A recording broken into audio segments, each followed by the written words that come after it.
Welcome back to America Right Now. Another deadly week in Ukraine, including Russian missile attacks on an apartment building that killed 45, including 6 children. The Russian mercenary Wagner Group also claiming that it has captured the town of Bakhmut. This as NATO allies publicly are disagreeing on additional support for Ukraine. To discuss the latest, we welcome Robert Wilkie. He is the former Undersecretary of Defense during the Trump administration and the former Secretary of Veterans Affairs. Mr. Secretary, good to see you again. Thank you for making the time for us. Sure. Your assessment of the war at this point as we near 1 year. Well, Tom, you and I talked about this many months ago. We both believe that the so-called fly in the ointment in the effort to oust Putin from Ukraine is Germany. And we have seen those predictions that we made many months ago come true. The Germans have blocked the move of Leopard tanks to Ukraine. The German Chancellor has gone back on his commitment to boost German defense spending to the 2% level it is committed to by treaty. Contrast that with what the Japanese have done in the face of Chinese aggression. And we also have an administration that can't match its policy with its rhetoric. The chairman of the Joint Chiefs of Staff, instead of laying out what America can do, keeps telling the world why Ukraine will lose. I mean, just recently he said that they're not going to be able to win this year, and they can't drive the Russians out. So that's what we have with the Biden administration. And last thing I'll say, the people who brought you the Russian annexation of Ukraine, of Crimea, were Biden, Blinken, and Sullivan in the Obama administration. They're back. Yeah, to your point, Mr. Secretary, the U.S. is telling allies to, quote, dig deeper. But are we seeing a fracture within the alliance? And is that, are we going to start to now hear more countries, even maybe perhaps quietly, try to push Ukraine to come to the table, make concessions to try to end the conflict? The only country of any significance that can do that right now are the Germans, in the sense that the Germans are blocking the transfer of weapons made in Germany from, say, Poland and Finland into Ukraine. They claim that they're not going to send those tanks in unless the U.S. sends a few Abrams tanks in. Of course, this administration doesn't have the strategic good sense to call the Germans bluff and send in some Abrams tanks from our stockpiles in Europe. But Germany is the key. And just to quote, to build the most famous of German tabloids, the Germans have made fools of themselves on the international stage. Yeah, Mr. Secretary, you know, there are some people, though, who believe that the tanks aren't going to solve the problem. So is it really, you know, the tanks are that strategically important, or is it just a symbol of the fact that Europe is getting shaky here, particularly Germany? Which we believe they've been afraid of Russia, and there's an unstable political situation in Germany. So is it really about the strategic importance of the tanks, or just generally how the alliance approaches this war as it moves forward? It's two. The first part is that Putin is banking on the West collapsing, and Germany is providing him that belief. The second is that the Russians have dug in. They've dug in along a 1,300-kilometer front using World War I-like tactics. 200 German tanks can break through those lines. Putin's troops don't have winter gear. They're ill-fed. It's a disaster for him.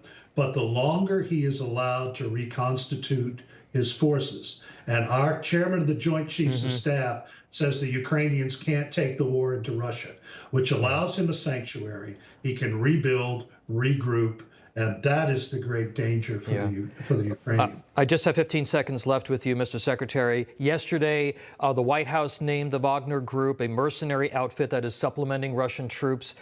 They declared them a transnational criminal organization. Does that give us more leeway to directly engage those forces in some fashion? It gives us leeway to go after the assets of the leaders of the Wagner Group.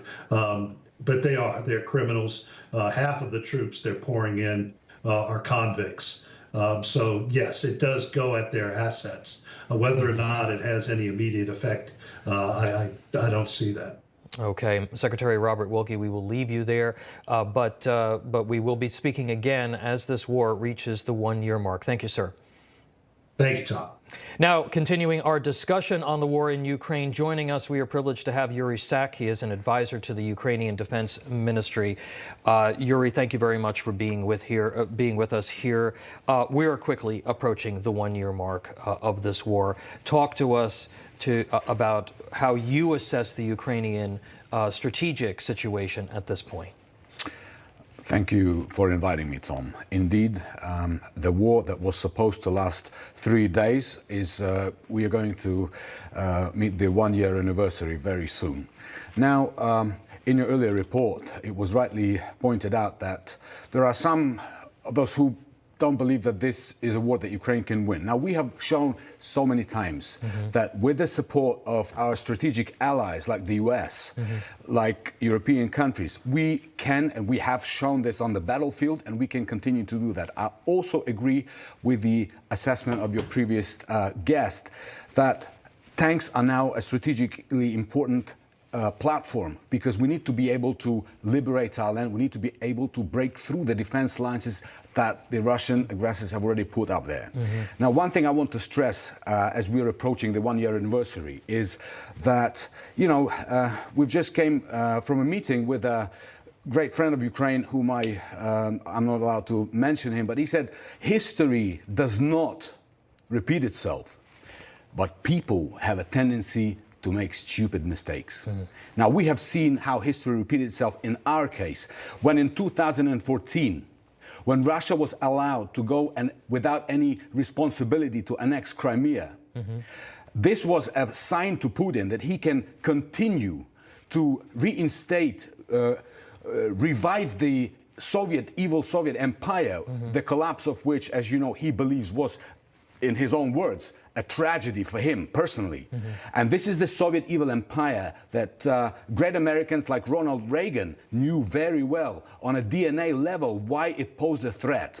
So right now, almost 1 year into this war, when we speak to our counterparties, when we speak to our friends here in the US, we see a very good understanding that this is not a war just for Bakhmut or for Mariupol or even for Crimea. This is a war for our common values, for our freedom, but this is a war for America. This is a war in which Russia is an ally with Iran. Right. Now, Iran is a country that has been hell-bent on causing damage to the United States. Iran is in the axis of evil. So now we have two rogue states teaming up to present a threat to the world. This is why this war is not just a threat to us. This is a real direct threat to the United States of America as well. Mr. Sak, let me talk to you about the tanks, all right? Poland says that they want to send the tanks. The Germans are holding it up. The United States is also holding back its tanks. It's winter. And you talk about being able to advance now and to continue offensive operations. The tanks in the wintertime are strategically more important now, I would think, than previously. So the timing on this is important, correct? Yes. The tanks were important strategically and vitally yesterday. Now, for us, every day this war continues brings more destruction, brings more deaths of our people, brings more losses on the battlefield. So this is why we understand that for us to be able to advance further, we need these tanks as soon as possible. And we will continue our push for these tanks. But one thing I want to assure you, that regardless of when we're going to get them, we will continue. We are determined to win this war. We will win this war. The only question that remains is what will be the price? And we can reduce the price of our victory by receiving the weapons platforms that we are requesting.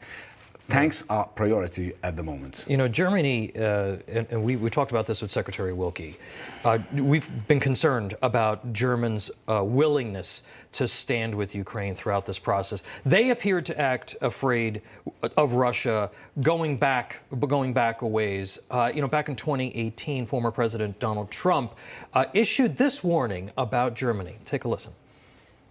Reliance on a single foreign supplier can leave a nation vulnerable to extortion and intimidation. Germany will become totally dependent on Russian energy if it does not immediately change course. And of course, they didn't. What is the message to the U.S. and NATO, in particular the German chancellor, as this war starts heading into its second year, about the need for that support? Ukraine is currently the eastern flank of NATO. Ukraine is currently fighting for the future of Europe and the world. Ukraine is at the moment paying the price for this war, which will have impact and already has impact for all of us. Procrastination is not a good strategy. Appeasing the aggressor is not a good strategy. Being one step behind instead of being one step ahead is not a good strategy. So the military support must be stepped up. We have seen on the example of Germany, their military support assistance to Ukraine has evolved over time as well. There was, half a year ago, they were reluctant to, for example, provide Ukraine with IRIS-T systems. Now they are providing Ukraine with IRIS-T systems. As far as we understand, and it was announced by the German government, the next military package that they will provide will be about €1 billion. So they are providing the support, but it's about timing, like you rightly said. We need to be one step ahead. Yeah, absolutely. All right, we're going to have to leave it there. Yuri Sak, an advisor to the Ukrainian Ministry of Defense, thank you so much for joining us. Thank you for inviting me. We certainly wish you well, and we hope you stay safe. Thank you so much. Thank you. Thank you. Hey guys, it's Rob Carson. Your retirement funds are being threatened with even more losses from record inflation, recession, and skyrocketing interest rates. Fortunately, the highly trained specialists at American Hartford Gold can show you how to protect your savings and retirement accounts by diversifying your portfolio with physical gold and silver. If you call them right now as a special offer, they will give you a free gold coin on your first qualifying order, so don't wait. Call 866-935-4309. That's 866-935-4309, or text Newsmax to 65532. That's Newsmax to 65532.